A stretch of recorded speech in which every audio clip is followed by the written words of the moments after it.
playing with one of these little fidget things that my son is selling for his AAU basketball team. But I wanted to come in my van, which is my little place of solitude that I go often and chit chat.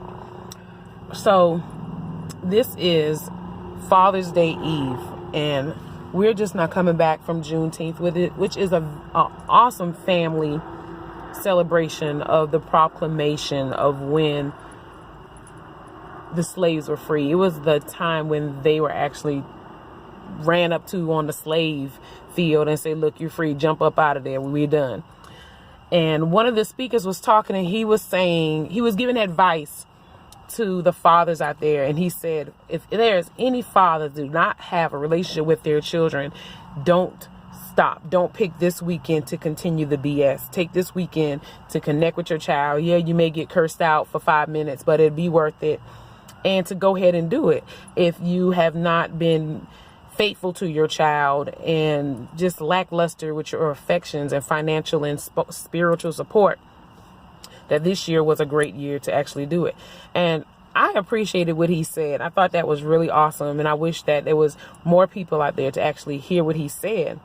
So it was over. We left out. I had my daughter and her friend with us.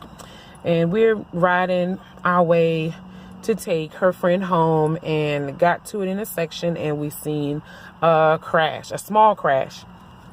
But it didn't seem to be anything worth stopping the traffic until we strolled by. And when we strolled by, I seen a motorcycle. After we seen the motorcycle, we seen pieces of the motorcycle. After we seen pieces of the motorcycle, we seen a man laying on the ground in a puddle of blood.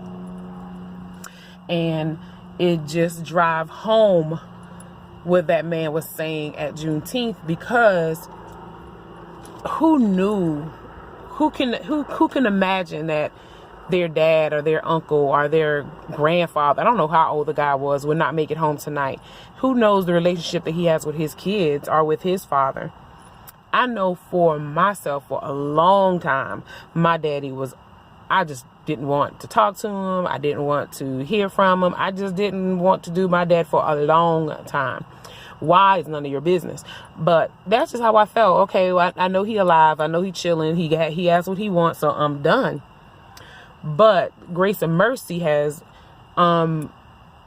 created a bridge for us to connect and reunite. And I'm so happy that we're getting up at 4 o'clock in the morning to go and have service with him tomorrow, because that's what he wants to do. And I think I can't think of a better place to be.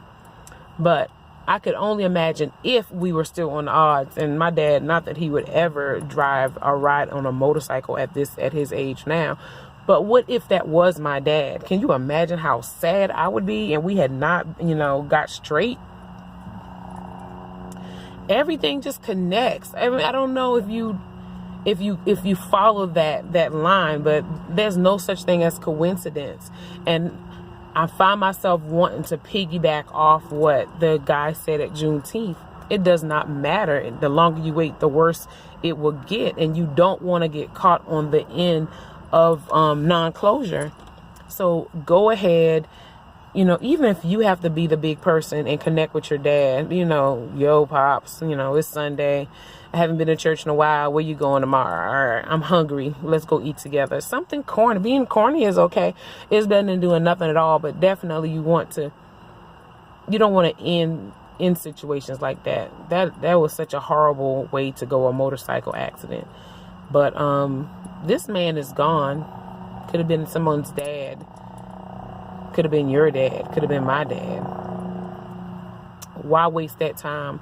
Why not get over what's going on? And the healing and reconnecting is good for you just as much as it is for that dad, your dad, my dad. Just do it and you'll feel better, because I am so excited about going and spending time with my dad tomorrow and taking the kids and letting them hang out with their granddad. And I know, again, I always give things to Grace and Mercy, but I think Michelangelo and all the love angels and everything chipped in for this one, because under that Scorpio sign, when I'm hot, I'm hot. But take my advice, amend, build, grow, love, and get over it. Happy Father's Day to all the ponytail swaying and the carpooling dads, the homeschooling dads, the soccer dads. There are some amazing dads out there. And to you guys, happy Father's Day. And I absolutely admire, respect, and honor you.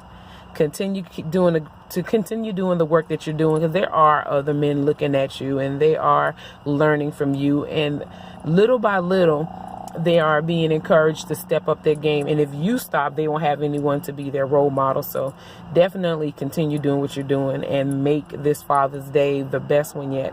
Best wishes to each and every one of you. Talk to you later.